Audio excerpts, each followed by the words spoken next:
Okay, I'll call this meeting to order. Can I have a roll call, please? Jeff Stevens, Here. Bruce Johnson, Here. Bill Conley, Here. Zach Brown, Here. Mark Boomgarden, Michael Pasquale, Here. Charlie Hoppin, Drew Stresser, Jeremy Chapdelaine, Here. Mike Morris, Here. Chris Schmidl. Here.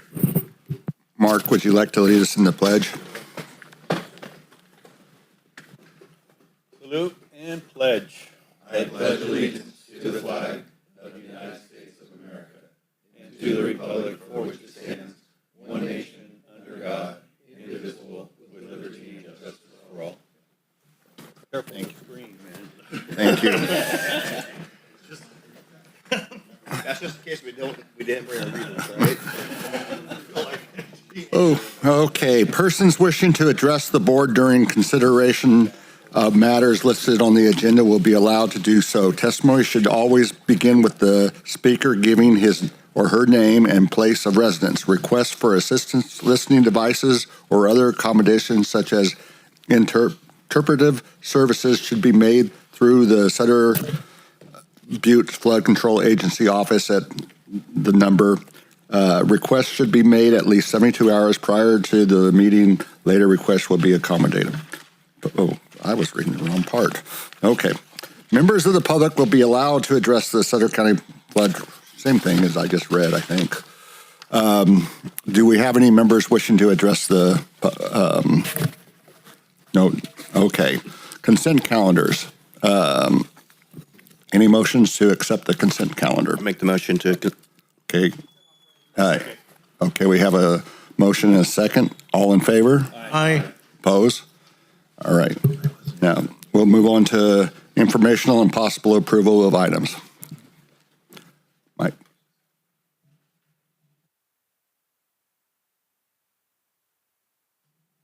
Can we receive the file monthly financial report, please? Yes, Sean.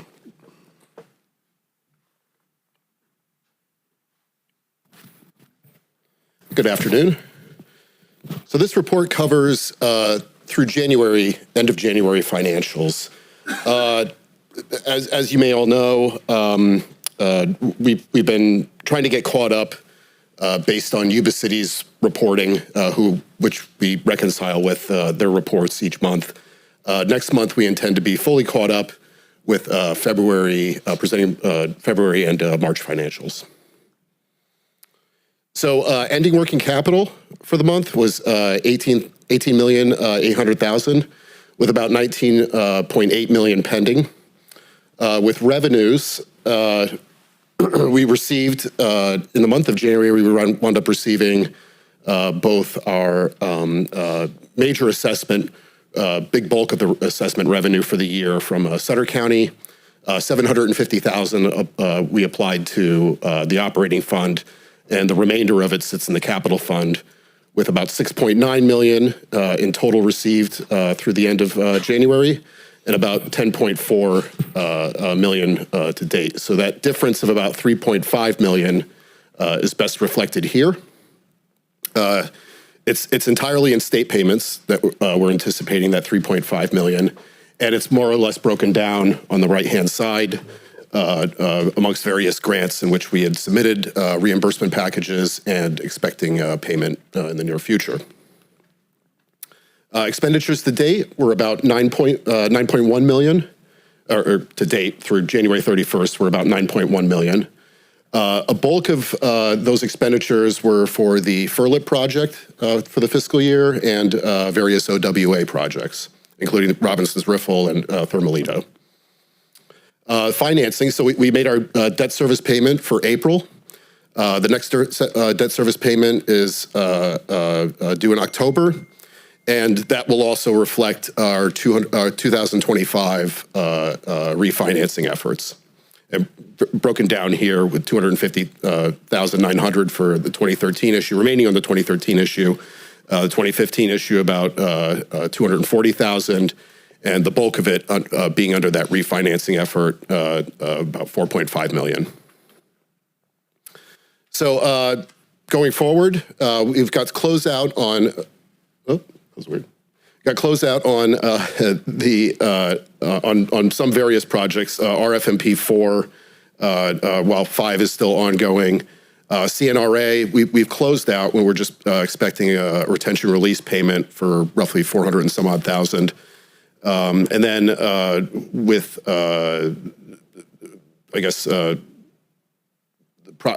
close out also with some OWA grants, primarily two Robinson's Riffle grants, one with FMPRA, another with CDFW. And then also just we've been prepping for the agency's preliminary budget, which we'll present next month. And again, there'll be an adoption of a final budget subsequently follow in June. And we also wound up over the last month posting our continuing disclosure report to Emma, which you could find here if anybody wants to read it. You just go to Emma's website, type in Sutter Butte, and then it'll pop up, and you could find the most recent continuing disclosure report posted on March 19th. So just open up for any questions. Through the chair. No. Through the chair.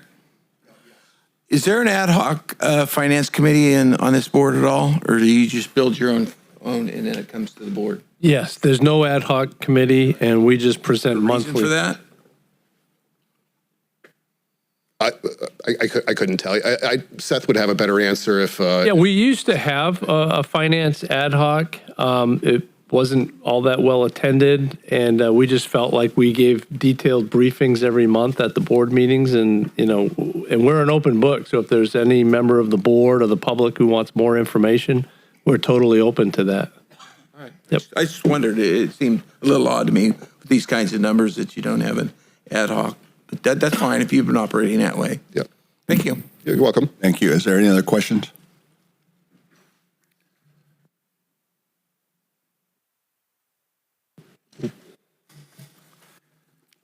All right, moving forward, we have the presentation for file programs. Yes, all right, Mr. Chairman, members of the board, this is the monthly program project update report presentation, and thanks to Sean for the financial update. And I have the control here, so this is the first time I get to do that and not ask Tara to change slides. So anyway, wanted to brief the board. So we're coming into season 2 of our Tudor flood risk reduction project. Our contractor, Nordic Industries, is mobilizing as we speak. They'll start moving more and more equipment out in the next few days, getting ready to start their work on April 15th. And as I've talked about in the past, so this year's activity is going to be the installation of the 2 pipes, one 36-inch at grade, and then the 20-inch pressure pipe up and over installations. So that's what's going to be happening this year. We're coordinating right now with CDFW on some tree removals that are in close to the outlet location of where the pipes discharge. We want to get rid of those trees. One of them's pretty much fallen over. It's a safety hazard. And the other one's kind of in the way of our construction activities. So we'll be looking to remove those trees and mitigate for them in the near future. So we are starting season 2 this month. We're excited about that. On the Sutter Bypass East Levee Repair Project, that's our 5.2-mile levee repair. Our design engineers are at the 100% design stage now. Those plans are under review internally right now with our Sabufka team, and then we'll be sending those out to our partners, DWR, the Army Corps, and our independent panel of experts in the next couple of weeks for their reviews. So we're getting further along on the design and permitting of that project. We're also working on acquiring construction funding for the ultimate repair, the ultimate construction of that project. So we're working closely with Cal OES and DWR under these FEMA grants. The HMGP grant application was submitted to Cal OES just recently. And we got some good news on BRIC, the BRIC program that was canceled by the Trump administration back in essentially a year ago in like January, February of 2025. That was the program that we had submitted on. We were in line to receive funding up to $50 million. And then the administration canceled that program. Well, they've been sued. There's been a successful judgment in our favor on that. So it looks like the administration is going to bring the BRIC program back. But we don't know exactly what that means for the previous funding where we were in line to receive funding. So we're working with Cal OES on that to get better information. Unfortunately, right now, FEMA, the federal government hasn't funded their department. That's still being worked on in D.C. And as soon as they're back in business, we'll be able to get more information, and I'll convey that to the board. We're also working closely with DWR and Calpine on advancement of the design and permitting of the entire Sutter bypass, and we're still in discussions on trying to advance that project. On the City of Orrville levee repair, there is a Citizens Advisory Commission meeting this Friday from 10 to 12. And the Army Corps is going to present their levee safety report that they previously presented to the Orrville City Council. They're going to present it to the Citizens Advisory Commission on Friday. We're hoping to see some good active dialogue amongst the commissioners and DWR, and we're still trying to find some funding to advance that program to assist the city. Let's see, on the last bullet on this slide, the federal project, so we're closing out that 5-mile repair that the Army Corps completed. They're finalizing the credit package reviews. That's where we'll be selling our credit to SJAFCA. So that's still moving forward, and it's getting much closer to being completed now. Moving up to the Orrville area, the OWA Robinson's Riffle project. That's the river restoration project. So that one's approaching 100% design level also. We've been having a lot of meetings with DWR and CDFW to advance the designs and the permitting for that project. As previously reported to the board, we were successful in receiving almost $32 million in grants from Wildlife Conservation Board to construct that project.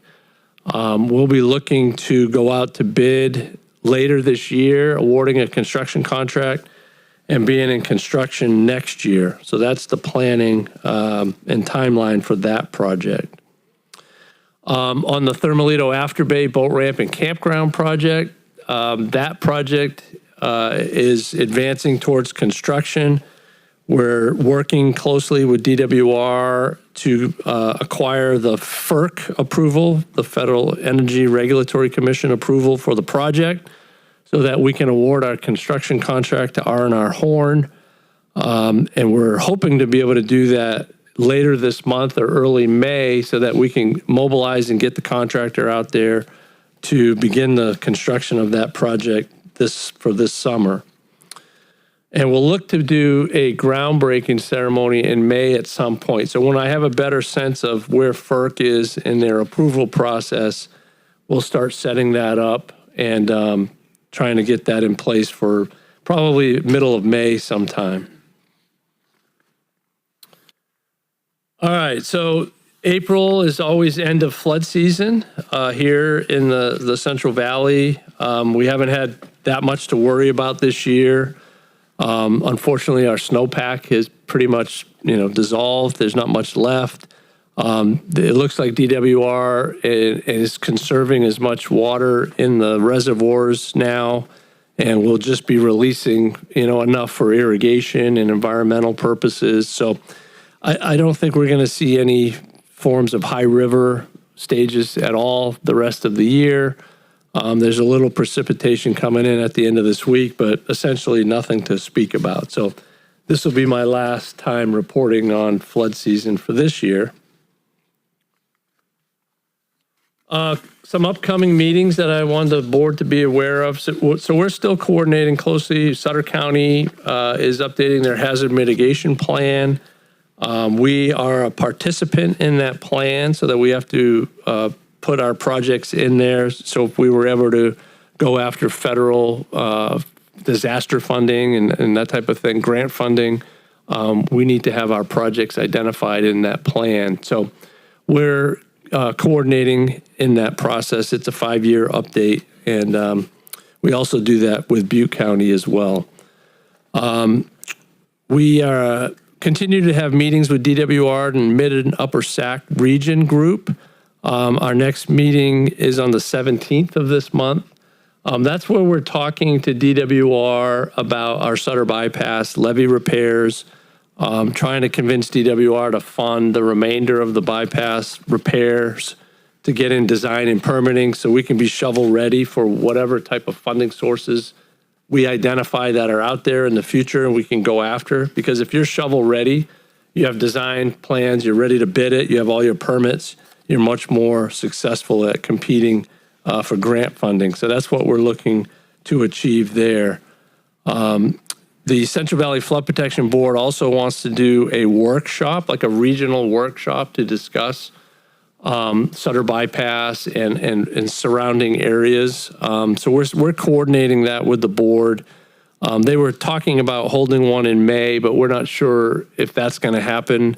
I think it's going to get pushed out a little bit, but I'll keep everybody apprised of that. We might even hold it in this venue in the future because they were asking for a regional venue, and I thought this would be a good place to have that type of workshop.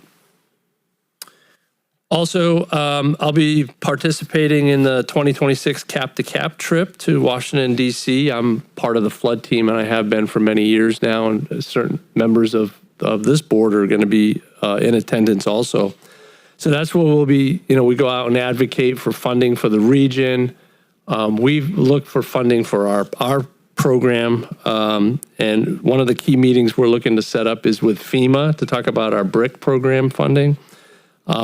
Unfortunately, like I said earlier, they're not funded. I don't know if there'll be anybody available for us to meet, but it is 2 weeks away. So I'm hopeful that Congress can pass a budget and fund FEMA and they can get back in the office. So that's kind of the biggest meeting that we're having. We also have other meetings to represent the region with the Army Corps and our congressional electeds. So we're looking forward to that meeting. And then lastly, our next board meeting is on May 13th. And that's where Sean and I will be presenting the preliminary budget. So it's a 2-step process. In May, we'll do the preliminary budget presentation, come back in June, and hopefully get a budget passed by this board. As you could see from Sean's previous presentation, we're doing pretty well, from a funding perspective. When we get all our bills paid, we're going to have about almost close to $20 million in our coffers here. And that's where we'll be talking, about future projects and what we're looking at and how we want to advance our strategic plan. So more to come on the budget, and that'll start next month. Also next month, I'm having a presentation by the Sutter Extension Water District. So their general manager and their design engineer are going to come in and give an update or a presentation on their Sunset Pump Station weir removal project. So it's very close to Levee District 9's levee system. As part of our Feather River West Levee project, we actually repaired or we replaced their pipes from their pump station through the levee that discharged into the canal. So we'll get a good update from Sutter Extension Water District on the weir removal and what that means from a project in the vicinity of the levee up there. So I'm looking forward to that. So with that said, I'm going to turn it back to you, Mr. Director, see if there's questions. Is there any questions for Michael? Thank you, Michael. I think now we'll move into closed session. So thank you. Okay, motion made. Any second? All in favor? Aye. Okay, meeting adjourned.